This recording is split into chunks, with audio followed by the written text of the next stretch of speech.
Kita mulai. Bismillahirrahmanirrahim. Assalamualaikum warahmatullahi wabarakatuh.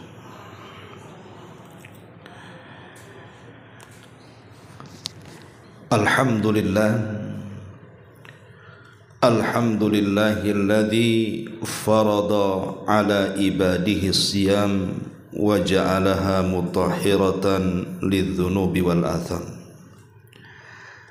Asyhadu an la ilaha illallah wahdahu rabbi la syarika lah wa asyhadu anna Muhammadan abduhu wa rasuluhu alladzi la nabiyya ba'dah, amma ba'du. Ibu-ibu yang dimuliakan Allah Subhanahu wa taala, alhamdulillah di pagi hari ini kita masih bisa dipertemukan Allah Subhanahu wa taala dalam kajian duha, dan kita masih melanjutkan kajian Kitabul Jami'. Dan pagi ini kita akan membahas hadis ke-6, hadis dari Mahmud ibn Labid radhiyallahu an, di mana Nabi sallallahu alaihi wasallam bersabda, "Inna akhwafa ma akhafu alaikumus syirkul asghar ar-riya'u." Sungguh yang paling ku takutkan atas kalian, kata Nabi, adalah syirik kecil, yaitu riya. Ma'asyiral muslimat yang dimuliakan Allah Subhanahu wa taala, hadis ini menjelaskan kepada kita tentang satu penyakit hati yang sangat membahayakan bagi amal kita. Jikalau penyakit ini ada pada orang-orang yang beramal, maka amalan kita dipastikan tidak akan diterima, bahkan ditolak. Sering saya jelaskan bahwa kesehatan dalam kehidupan ini sangat dihajatkan, baik sehat rohani ataupun jasmani. Sebab orang sakit itu akan terbatas aktivitasnya, gerak langkahnya itu tidak panjang. Orang sakit itu beda dengan orang sehat. Orang sehat bisa kemana saja dan bisa melakukan apa saja, tapi orang sakit berbeda. Makanya nikmat sehat itu harus kita syukuri. Kata Nabi SAW, ni'matani maghbunun fihi makatsiru minan nas, as-sihhatu wal farad. Ada dua nikmat, kata Rasul, yang selalu dilupakan manusia, maknanya tidak disyukuri. Pertama nikmat sehat, yang kedua luang waktu. Lah kalau seandainya jasmani kita sehat saja, kita bisa melakukan apa saja, maka begitu juga ruhani. Kalau ruh kita itu sehat, maka semua akan menjadi bahagia di hadapannya. Tidak akan ada kesempitan dalam dadanya.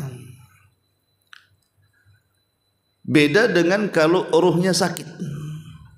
Kalau ruhnya sakit itu, maka bawaannya itu akan stres, bingung, tidak karuan hidupnya.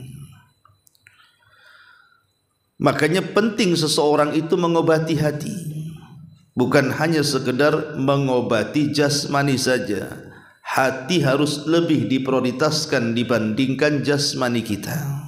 Walaupun kenyataannya manusia itu justru lebih mementingkan mengobati penyakit jasmani dibandingkan rohani. Kalau sakit kepala sedikit saja, kalau bisa langsung minum bodrek biar cepat hilang sakit kepalanya, bukan kepalanya. Kalau seseorang pamannya pegal-pegal saja, langsung minum jamu biar hilang pegalnya. Itu kalau penyakit jasad, terkadang sekarang sakit, sekarang harus sembuh.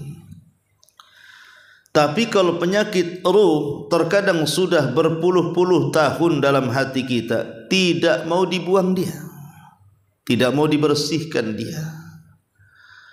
Berpuluh-puluh tahun dia punya penyakit riya dibiarkan. Berpuluh-puluh tahun dia punya penyakit sombong tidak diobati. Berpuluh-puluh tahun ada kedengkian, kebencian dalam hati itu dibiarkan berkarat dan mengurat dalam hati kita. Ini kadang-kadang kelirunya di sini. Ma'asyiral muslimat yang dimuliakan Allah Subhanahu wa taala. Lah salah satu penyakit yang berbahaya ini adalah penyakit riya. Karena penyakit hati itu bukan hanya menghancurkan dunia seseorang sampai kepada akhiratnya. Lain kalau badan yang sakit hanya dunia saja, tidak mungkin kebawa ke akhirat. Lah salah satunya riya. Ini riya, ini penyakit bahaya. Gila sanjungan. Orang yang gila sanjungan, orang yang mabok pujian, ini bisa membahayakan amalannya. Makanya ada ungkapan para ulama itu, an-nasu kulluhum mauta illal amilun wal amiluna kulluhum niyamun illal mukhlisun. Ma'asyiral muslimat yang dimuliakan Allah Subhanahu wa taala, ada ungkapan para ulama, manusia itu semua mati kecuali orang-orang yang melakukan amalan.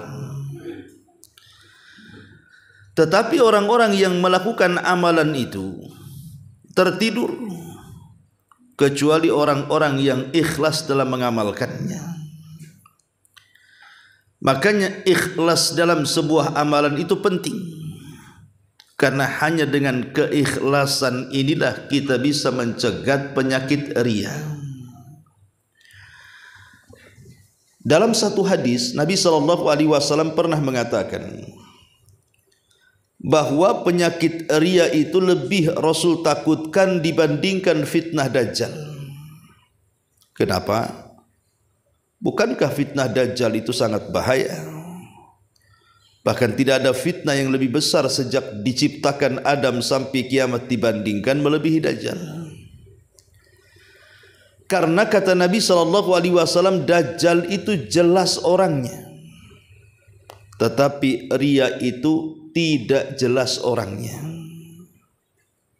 Terkadang munculnya riya itu seperti semut yang berjalan di batu licin berwarna hitam di kegelapan malam. Tahu-tahu riya saja. Terkadang ibu melihat ada semut nempel di baju. Pernah terpikir enggak bagaimana dia naiknya? Kapan dia naiknya? Siapa yang menaikkan dia? Apa dia naik sendiri? Kan kadang-kadang kita tidak terpikir loh, kok ujug-ujug ada semut aja di baju ini. Lah begitulah riya. Terkadang kita ini awalnya beramal baik, di tengah-tengah muncul pula si riya itu. Itulah yang kemudian Rasul mengkhawatirkan tentang penyakit riya ini. Ma'asyiral muslimat yang dimuliakan Allah Subhanahu wa taala. Ulama menyebutkan definisi riya itu apa? Kata para ulama, riya adalah izharul ibadati liqasdi ru'yatin nasi laha fayahmaduna sahibaha. Riya adalah menampakkan ibadah dalam maksud supaya manusia memandang dia, melihat dia, menyanjung dia, memuji dia. Jadi tujuannya adalah fayahmaduna sahibaha, supaya mendapatkan sanjungan, supaya mendapatkan pujian. Itulah riya. Lah Nabi SAW sampai mengatakan dalam hadis yang kita bahas ini, inna akhwafa ma akhafu alaikum syirkul asghar, kata Nabi. Sungguh yang paling kutakutkan atas kalian adalah syirik kecil. Kemudian Nabi SAW menyebutkan dari syirik kecil itu adalah riya. Begitu menakutkan riya bagi Nabi. Kenapa? Karena riya ini bagian daripada syirkun khafi, syirik yang terselubung. Itulah riya, syiriknya terselubung, Bu. Di hadapan orang nampaknya dia ikhlas. Kalau umpamanya solat itu khusyuk sekali, panjanglah berdirinya, panjang bacaannya, diperindah pula bacaan-bacaannya, seolah-olah di hadapan manusia itu dia sedang mantap melakukan ibadah, tapi hakikatnya dia sedang menipu Allah. Hakikatnya dia sedang merendahkan Allah, hakikatnya sedang berkhianat kepada Allah. Karena dia tidak sedang beramal kepada Allah, tapi sedang beramal kepada manusia. Umpamanya yang lain dia sedang membayar zakat ataupun sedekah, nampak ikhlasnya. Ngomong sama Pak Ustadz saya ikhlas ini sedekah, tolong jangan disebut nama saya. Tulis aja Abdullah, hamba Allah. Nampak ikhlas, berani karena nominalnya besar, dan dia tidak mau disebut-sebut namanya. Tapi giliran kemudian tersenggol sedikit saja, dia pun mengaku bahwa itu adalah sedekah saya, itu adalah zakat saya, dan begitu seterusnya. Inilah yang kemudian oleh Rasul ditakutkan, karena memang riya ini adalah syirik yang terselubung. Nampak di hadapan manusia dia sedang beribadah, hakikatnya dia sedang riya kepada manusia. Makanya sampai para ulama menyebutkan di antara ciri-ciri orang riya itu, satu, malas beramal saat sendirian. Yang kedua, giat beramal saat dipuji manusia. Dan yang ketiga, malas apabila dicela. Jadi pertama, malas beramal saat sendirian. Maknanya kalau ramai orang, semangat dia ibadah. Kalau lagi sendirian, lemes dia ibadah. Kalau jadi imam sholat, luar biasa khusyuknya, luar biasa panjangnya, luar biasa gaya sholatnya, seolah-olah kayak tembok tidak bergerak, khusyuknya luar biasa. Itu kalau jadi imam. Tapi kalau seandainya sholat sendirian, dia menggunakan jurus kilat khusus, Bu. Inna a'tayna sama kulhu. Ya. Tapi kalau sholat rame-rame, Al-Baqarah dia baca, panjang pula ruku sujudnya. Lah ini ciri-ciri orang riya tuh, malas beramal saat sendirian, semangat di tengah-tengah orang. Yang kedua, dia tambah tuh amalannya apabila dapat pujian. Dia kencengi itu ibadahnya, dia perbagusi itu ibadahnya karena ada pujian. Dia tambah sedekahnya, kemarin 500 sekarang 1000, kemarin 1000 sekarang 1.000.000, dan begitu seterusnya. Tapi kalau dapat ejekan, makin malas dia ibadahnya. Lah itulah orang riya. Terkadang orang riya ini seolah-olah hilang kepercayaan dirinya. Sebab kalau tidak ada yang memuji, dia malas. Kalau ada yang memuji, Dia semangat, itu kan orang yang punya penyakit dalam hatinya, kurang pede namanya ya. Atau gila sanjungan. Kalau disanjung dia beramal, tapi kalau tidak disanjung tidak beramal. Kemudian terkadang orang riya juga ingin menunjukkan kelebihan, seolah-olah dia lebih daripada yang lainnya, seolah-olah dia lebih hebat dibandingkan yang lainnya, seolah-olah status sosialnya lebih mantap dibandingkan yang lainnya. Padahal orang ini sedang tidak beribadah kepada Allah. Makanya wajar nanti pada hari kiamat orang-orang riya ini, Bu, itu akan dipanggil oleh Allah Subhanahu wa ta'ala dengan 4 panggilan. Orang yang riya di dunia itu di akhirat akan dipanggil dengan 4 panggilan. Pertama, ya murai, orang yang suka melihat-lihatkan amalnya kepada orang. Yang kedua, ya ghadir, orang-orang yang berkhianat. Yang ketiga, ya fajir, orang jahat, orang fajir. Yang keempat, ya khasir, orang-orang yang rugi. Inilah panggilan pada hari kiamat. Ya murai, ya ghadir, ya fajir, ya khasir. Pertama, ya murai, orang-orang yang suka melihat-lihatkan amalnya kepada manusia.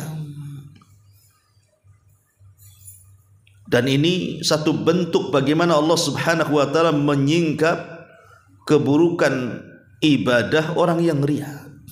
Maka dia akan malu di hadapan manusia, karena Allah membongkar niatnya. Makanya sebutannya ya murai. Yang kedua, ya ghadir, pengkhianat, karena dia sedang mengkhianati Allah Subhanahu wa ta'ala. Dia tidak sedang beribadah kepada Allah, dia sedang mengkhianati Allah, maka disebut ya ghadir. Ya fajir, wahai orang jahat. Bagaimana tidak jahat? Dia mengkhianati zat yang sudah banyak memberikan nikmat kepadanya. Saat dia bersyukur kepada selain Allah, makanya disebut fajir. Ya khasir, wahai orang yang rugi. Jelas ruginya, karena orang riya itu tidak akan mendapatkan apa-apa. Jangan lagi cerita akhirat, Bu. Cerita dunia saja orang riya itu sudah sakit hatinya, tersiksa batinnya. Coba bayangkan kalau seandainya ibu ini nyumbang, anggap saja 100 juta, dengan harapan 100 juta ini bisalah satu halaman pujian-pujian untuk orang yang nyumbang. Dan boleh jadi mungkin pujian itu bisa ditempelkan di tempat-tempat yang memungkinkan orang tahu dan membacanya. Sekali kemudian ibu sumbang 100 juta, rupanya pujian itu tak nampak. Hanya ucapan syukron jazakumullah khairan umpamanya. Itu bagi orang yang riya, Bu, sakit hati, Bu. Kenapa? Karena tujuan sedekahnya untuk mendapatkan segudang pujian. Rupanya setelah dia sumbang besar, pujian itu hanya sedikit.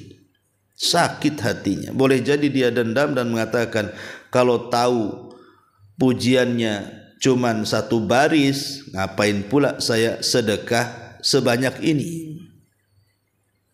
Bagus saya sedekah 500.000 saja. Jadi dihitung sedekah 500 berarti 1 baris pujiannya. Kalau sedekah 1.000 2 baris gitu ya. Kalau 1.500 3 baris. Jadi kayak orang dagang jadinya. Itulah orang riya, hitung-hitungannya kuat tuh. Kalau seandainya di dunia saja sudah tersiksa orang riya itu, macam mana pula di akhirat? Lah itulah yang ditakutkan Nabi SAW dalam hadis ini. Ma'asyiral muslimat yang dimuliakan Allah Subhanahu wa ta'ala, ulama menjelaskan tentang bahaya riya ini. Di antaranya 1, riya ini menggugurkan amal. Jadi riya ini menggugurkan amal, sebagaimana dicantumkan dalam surah Hud ayat 15 dan 16. Yang kedua, orang riya ini adalah manusia yang pertama kali akan disentuh api neraka. Jadi orang yang riya adalah orang yang pertama kali akan disentuh api neraka, naudzubillah. Sebagaimana hadis yang masyhur, nanti pada hari kiamat akan didatangkan 3 manusia, semuanya memiliki amalan besar di mata manusia. Bagaimana tidak, yang satu mati syahid, yang satu ahli sedekah, dan yang satu pakar Quran. Itu kan di mata manusia.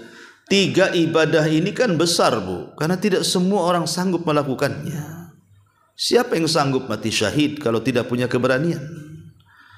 Siapa yang sanggup berinfak sebanyak-banyak itu kalau tidak punya akhlak kedermawanan?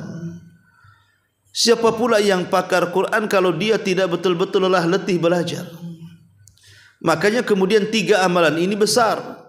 Tapi masalahnya 3 orang yang dihadapkan kepada Allah itu ketika mereka beramal di dunia bukan karena Allah. Yang mati syahid supaya disebut pahlawan, yang dermawan, yang menyumbang banyak harta supaya disebut pemurah dan dermawan.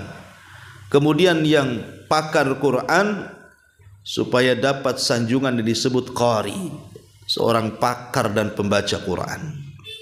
Itulah yang kemudian kata Rasul, awal man tusyu'ira bihin nar, manusia yang pertama kali disentuh api neraka karena riyanya. Ini yang kedua. Yang ketiga, riya ini pelakunya akan diharamkan dari pahala dan taufik Allah Subhanahu wa taala.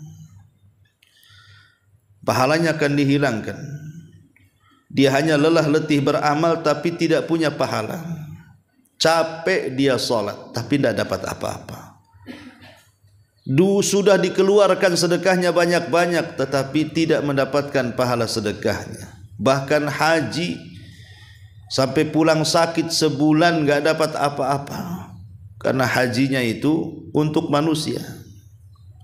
Makanya satu hari Umar dan putranya ini sedang duduk-duduk di Jabal Arafah. Jadi Ibnu Umar ngomong sama bapaknya Umar bin Khattab, alangkah banyaknya haji yang datang itu, hai ayah. Jadi Ibnu Umar memuji pada saat kekuasaan ayahnya, kan Islam sampai kemana-mana tuh. Jadi saat musim haji datang dari mana-mana memenuhi Arafah yang belum pernah terjadi sebelumnya. Jadi Ibnu Umar mengatakan, ma aktsarul hajj, betapa banyaknya orang yang haji wahai ayahku. Maka Umar mengatakan, ar-raqbu katsirun wal hajju qalilun, katanya. Ya memang yang datang kemari banyak wahai putraku, tapi yang haji, benar-benar haji itu sedikit, kata Umar. Betul ucapan Umar ini. Yang datang ke Mekah banyak, tapi yang sungguh-sungguh untuk melakukan ibadah haji itu sedikit. Sebenarnya kita tahu bahwa haji di negeri kita ini secara manajemen, secara administrasi dan keuangan kan semakin meningkat, semakin baik. Tetapi yang harus lebih diperbaiki sebenarnya bukan masalah, bukan hanya urusan manajemen, administrasi, keuangan dan yang semacamnya. Harusnya lebih daripada itu adalah hati-hati orang yang haji. Ya. Karena hati-hati orang yang haji ini belum betul-betul tertempa bahwa ibadah yang lelah letih mengumpulkan 2 ibadah harta dan badan itu adalah sebuah ibadah karena Allah. Ketika tidak ada penanaman hati bahwa itu ibadah karena Allah dan dalam rangka menyempurnakan rukun Islam, akhirnya terjerumus kepada riya ini, Bu. Banyak kan jemaah haji itu yang niatnya kalau pulang itu ingin dipanggil Pak Haji atau Bu Haja. Kalau nggak dipanggil Pak Haji, nggak mau nengok dia. Kalau nggak dipanggil Bu Haja, cemberut dia. Aku udah banyak keluar uang kok masih panggil nama aja, katanya. Mana titel saya? Harusnya kan hajah, apalagi saya 2 kali hajah katanya, harusnya. Kadang-kadang di masyarakat masih ada kayak gitu kan. Ya, kadang-kadang penampilan, karena aku sudah haji berarti penampilanku harus lebih ngetop lagi. Ya. Kalau perlu jilbabnya berlapis-lapis kan itu, biar orang tahu ini haji ini enggak. Ya. Jadi terkadang ada orang yang kemudian niatnya ibadah itu bukan untuk itu, tapi supaya manusia memandangnya, memujinya. Nah ini kan bahaya, ya.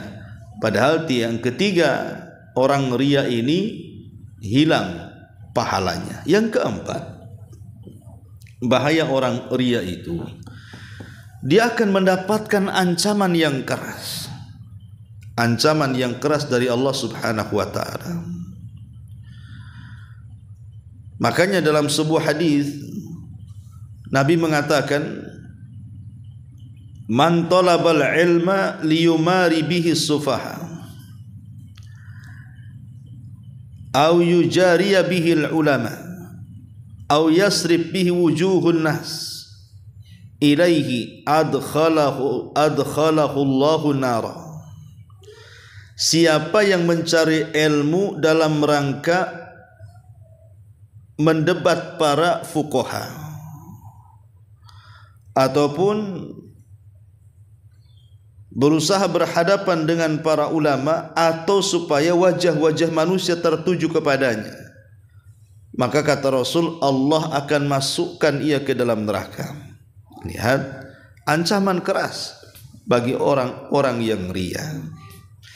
Kemudian yang keempat, bahwa ria adalah afatun min afatin yuhlik wa yufsid. Bahwa ria adalah sebuah kehancuran yang bisa merusak dan menghancurkan baik hati ataupun agama. Ria ini sampai-sampai dikatakan oleh Abdullah ibn Abbas radhiyallahu an, likulli syai'in afat, pada segala sesuatu itu ada bentuk kehancurannya. Afatul ilmi an-nisyan, kehancuran ilmu ada di lupa. Wa afatul ibadati al-kasalu, kehancuran ibadah itu ada di malas. Wa afatut tijarati al-kadhibu, kehancuran dagang itu ada di dusta. Wa afatud din ar-riyah, dan kehancuran agama itu ada di ria. Lihat kata Abdullah bin Abbas, ya. Hancurnya ilmu karena lupa, hancurnya ibadah karena malas, hancurnya berniaga karena dusta, tapi hancurnya agama karena ria. Kan bahaya, ya. Itulah ria. Kemudian yang kelima, ria ini fitnah. Fitnah yang bisa memenjarakan hati manusia, terpenjara kepada manusia. Hati manusia terpenjara dengan manusia, terikat dengan manusia, seolah-olah tidak bebas hidupnya.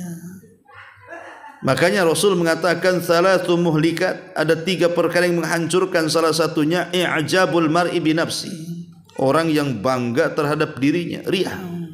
Ya. Jadi orang yang ria itu tidak bebas hidupnya, Bu. Tidak plong bahasa kitanya. Ada yang mengganjal, ada yang kurang. Tidak bahagia. Ini di antara bahaya ria ini. Adapun sebab-sebabnya kenapa seseorang itu bisa ria, Bu? Ya tentu banyak ya sebabnya. Pertama karena jahil, itu jelas tuh ya. Karena kejahilan. Karena dia jahil, bodoh, tidak belajar, akhirnya jatuh kepada ria. Lihat orang-orang awam itu, Bu, yang mereka jauh dari agama. Setiap mereka beramal soleh selalu dibicarakan, selalu diomongkan, selalu minta pujian. Ya, macam mana pendapatmu? Nah, padahal tidak perlu kita meminta pendapat orang. Yang kedua, di antara sebab kenapa kemudian orang bisa ria itu hubul jah, karena cinta jah, kehormatan. Dia gila hormat, itu masalahnya. Gila sanjung. Orang kalau sudah gila hormat pasti dia ria. Ya. Kemudian yang ketiga, at-tama' mimma fi aidin nas, terlalu tamak, rakus terhadap apa yang ada pada manusia, sehingga akhirnya membangga-banggakan kekayaan dia.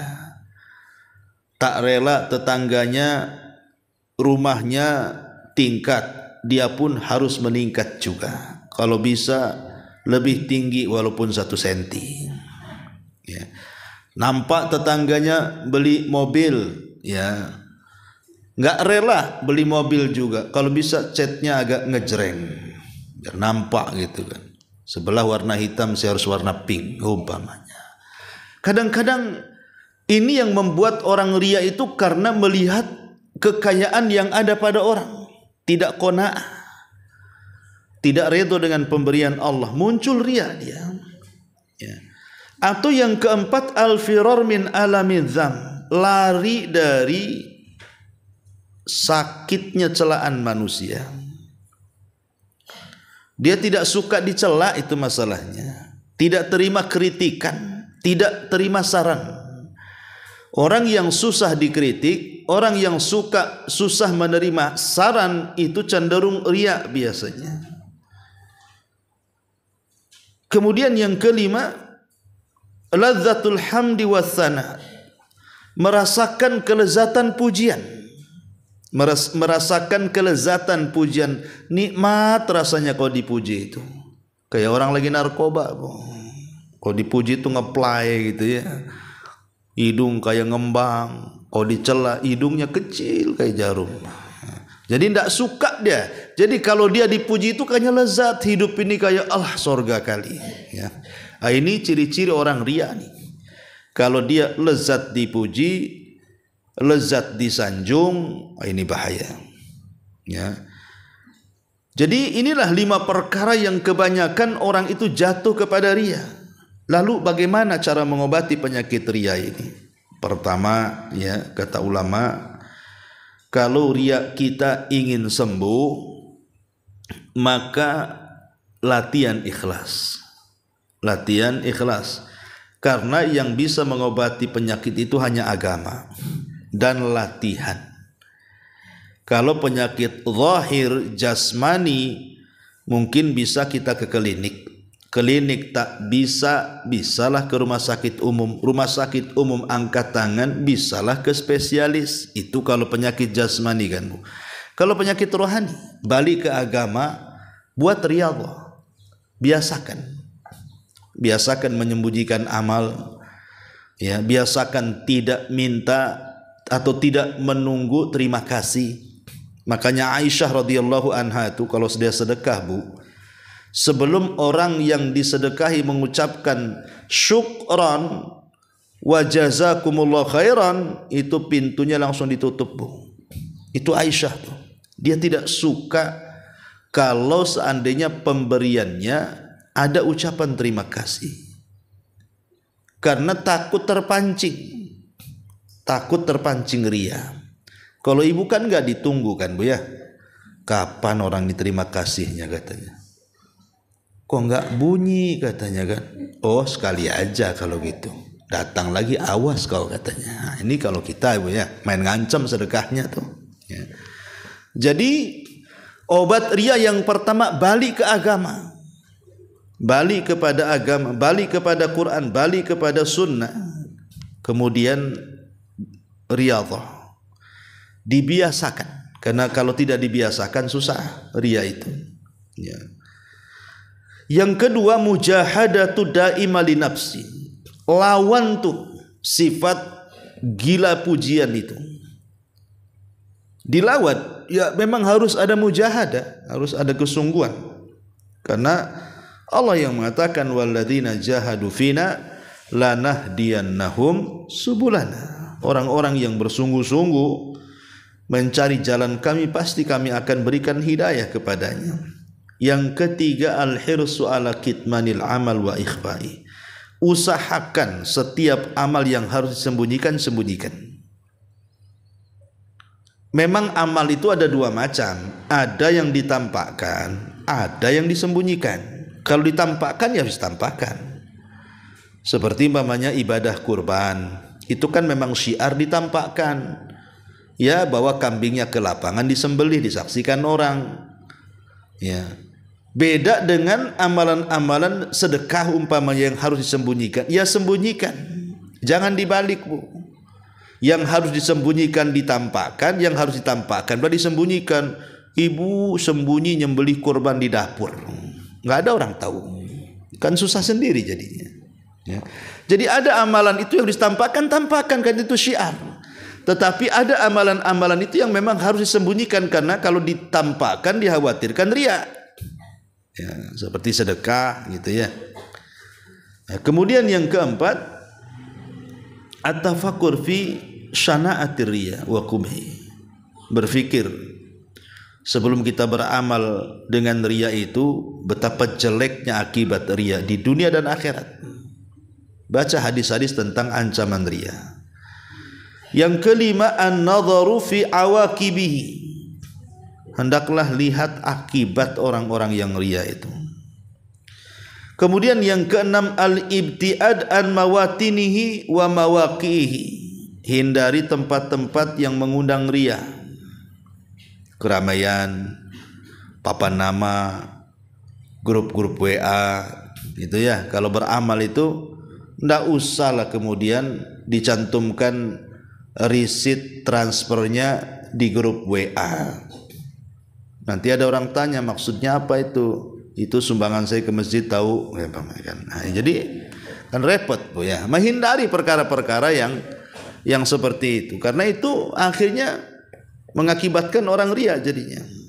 Ya. Kemudian juga yang nomor 7 yang harus kita hindari, istihdhar muraqabatillah lil 'abdi. Senantiasa ditanamkan bahwa kita beramal itu dilihat Allah, bahwa kita beramal itu diawasi Allah. Ada malaikat raqib dan atid yang senantiasa mencatat dan mengawasi kita. Allah tahu apa yang kita niatkan dalam hati. Kemudian yang nomor 8, al-isti'anatu billah, minta kepada Allah pertolongan agar hati kita ini tidak mudah dibolak-balikkan. Minta kepada Allah sebagaimana Aisyah radhiyallahu anha, beliau mengatakan Nabi SAW selalu berdoa, Allahumma inni a'udzubika min syarri ma amiltu wa syarri ma lam a'mal. Ya Allah, aku berlindung kepadamu dari keburukan apa yang aku amalkan dan keburukan apa yang belum ku amalkan. Bahkan Abu Bakar diajarkan doa yang dianjurkan dibaca selepas salat itu supaya terhindar dari riya. Allahumma inni a'udzubika an usyrika bika wa ana alam wa a'udzubika bima la alam. Ya Allah, aku berlindung dari kesyirikan yang aku ketahui atau dari kesyirikan yang aku tidak ketahui. Lah inilah di antara pembahasan hadis tentang bahaya riya.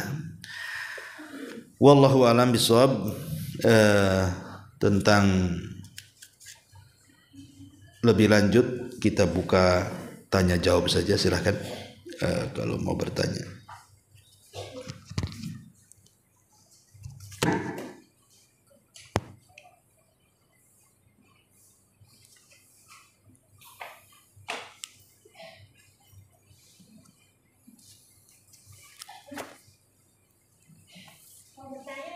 Iya.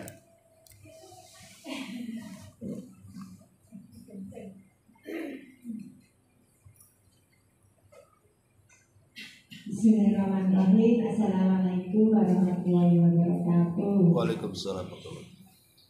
Ini tentang riya. Yang saya tanyakan itu kebiasaan orang Indonesia yang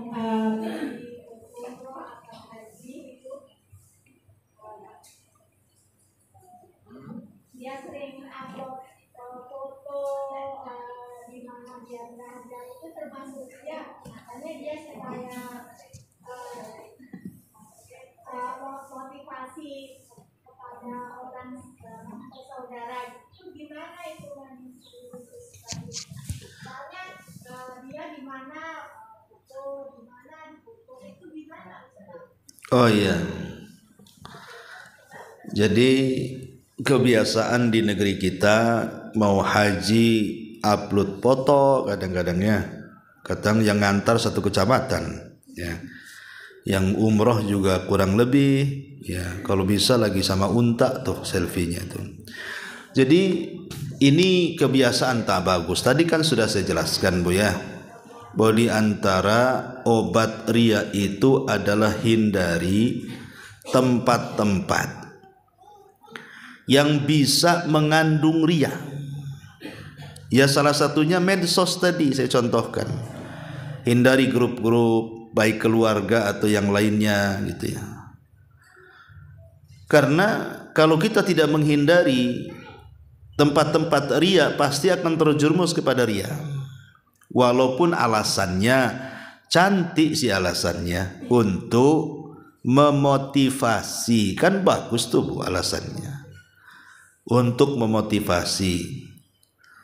Pertanyaannya, kenapa kalau motivasi kan bisa sekali dua kali foto gitu, kenapa mesti ribuan foto? Kenapa banyak kali fotonya? Ya, mulai dari bangun tidur sampai tidur lagi Bu fotonya itu.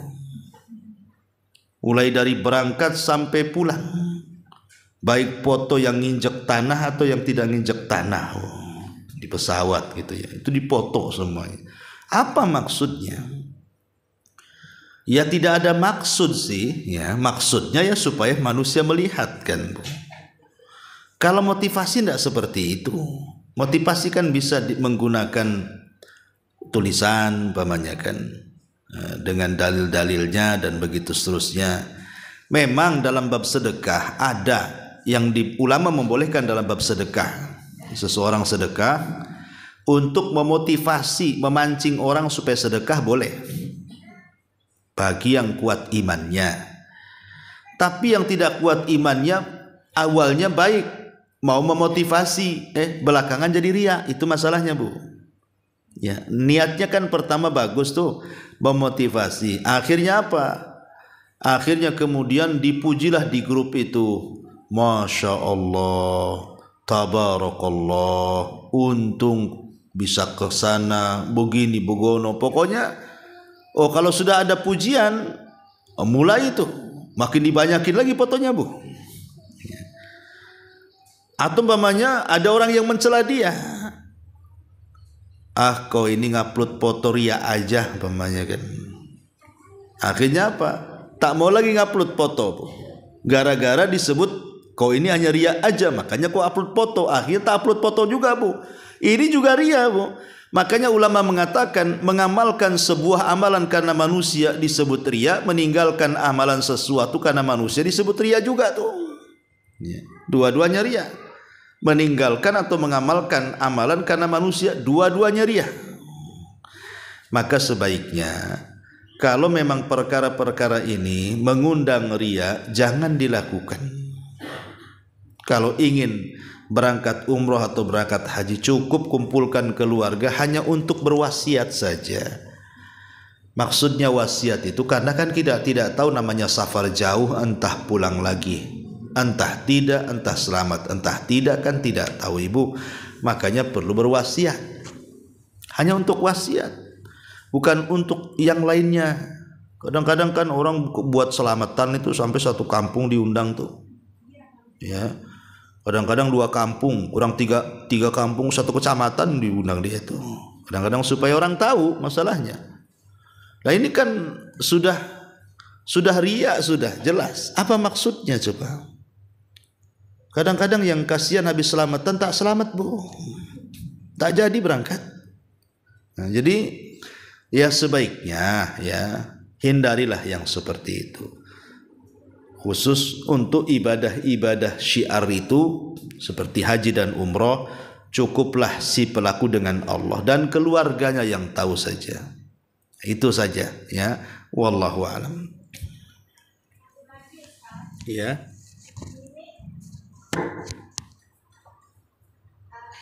Ada seseorang itu pergi umroh, jadi dia itu minta panggilan haji gitu. Panggilan haji itu untuk yang udah naik haji atau umroh ini dia itu umroh, jadi dia itu panggil hajat gitu, gimana itu? Oh, dia pergi umroh, kemudian minta dipanggil Bu Hajah. Kalau dipanggil Bu Umroh enggak mau ya?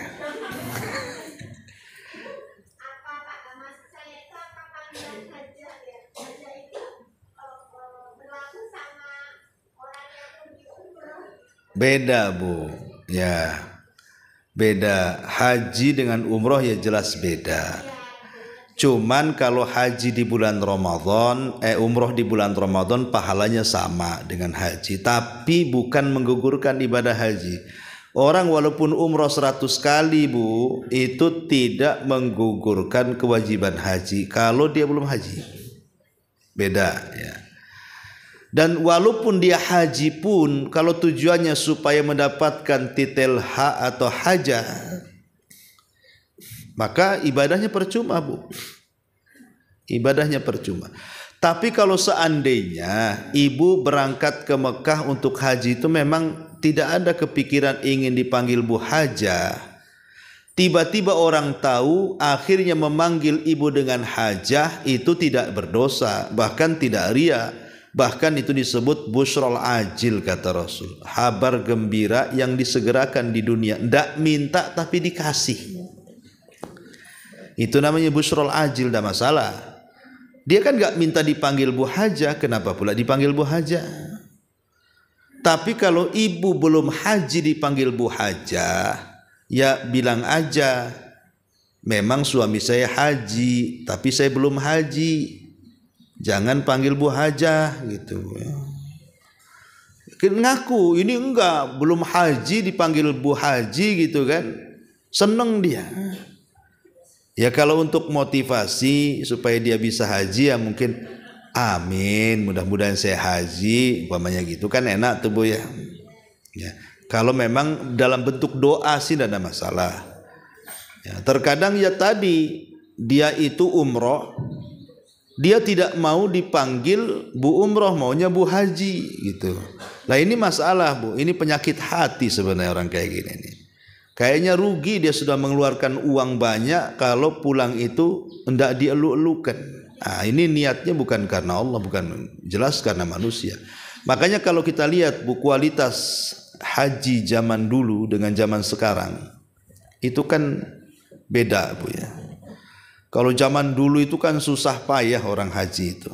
Bahkan harus jual sawah, harus ya nabung sampai seumur hidup. Baru sudah mau mati dia bisa berangkat zaman dulu tuh. Makanya kalau zaman dulu kalau orang haji itu memang kualitasnya nampak Bu. Auranya ada. Orang-orang dulu itu, Bu Haji, Pak Haji orang dulu, karena memang luar biasa ya ibadahnya itu. Ya. Beda dengan sekarang. Kalau sekarang kan sewaktu-waktu bisa haji. Ya. Sekarang bisa haji, haji korupsi aja ada. Ya. Jadi semua bisa. Makanya sekarang kualitas orang haji karena semua sudah haji. Tak ada zaman dulu kalau ada kiai nggak ada hajinya, nggak didengar ceramahnya Bu. Kalau zaman dulu ya, makanya biasanya penceramah itu ada KH-nya, kiai haji. Karena kalau kiai saja belum haji, nggak didengar tuh ceramahnya zaman dulu. Nah, kalau sudah ada hajinya, didengar, karena lewat depan Pak Haji aja lemas zaman dulu tuh. Tapi kalau sekarang kan tidak, biasa-biasa aja kan. Kau sudah haji, aku 10 kali haji. Nah, jadi kalau zaman sekarang udah kualitas hajinya kurang. Apalagi ditambah-tambah dengan medsos di sini. Kalau zaman dulu kan susah mau ria Bu. Ya ria paling ya kumpul orang kampung selamatan itu rianya ya. Kalau sekarang kan tidak Bu. Itu mulai berangkat sampai ke Mekah sampai balik lagi ke Indonesia itu memungkinkan ria. Ya tadi karena diupload tadi. Yang lebih celakanya bayangkan sampai ada seorang syekh menceritakan di tengah-tengah ibadah loh. Orang mau melempar jumroh. Sempat dia acting Bu, minta dipoto. Jadi bentar, kayak orang acting tuh. Bentar ya, bentar. Nah, ngitung. Nanti kalau 1, 2, baru dilempar, cekrek kan gitu Bu ya. Lah gimana orang lagi ibadah lah. Di tengah-tengah ibadah sempat-sempatnya dia moto dirinya. Ini kan sama dengan orang lagi sujud kemudian ibu foto sendiri tuh. Nah ini kan lebih parah di zaman sekarang ini dibandingkan zaman dulu. Zaman dulu kan susah mau dia pakai apa gitu. Kalau sekali berangkat orang kampung aja cemas-cemas. Pulang nggak? Karena nggak ada media yang bisa dihubungi kan. Nah, kalau sekarang ini belum ditanya sudah WA keluarganya aman sehat katanya kan. Nah ini hal-hal yang seperti ini harusnya dihindari karena bagaimanapun dengan canggihnya teknologi harusnya lebih fokus ibadahnya, bukan lebih banyak dosanya karena riaknya. Wallahu a'lam. Saya kira cukup. Subhanaka bihamdika asyhadu an la ilaha illa anta astaghfiruka wa atubu ilaik. Allahu ta'ala. Assalamualaikum warahmatullahi wabarakatuh.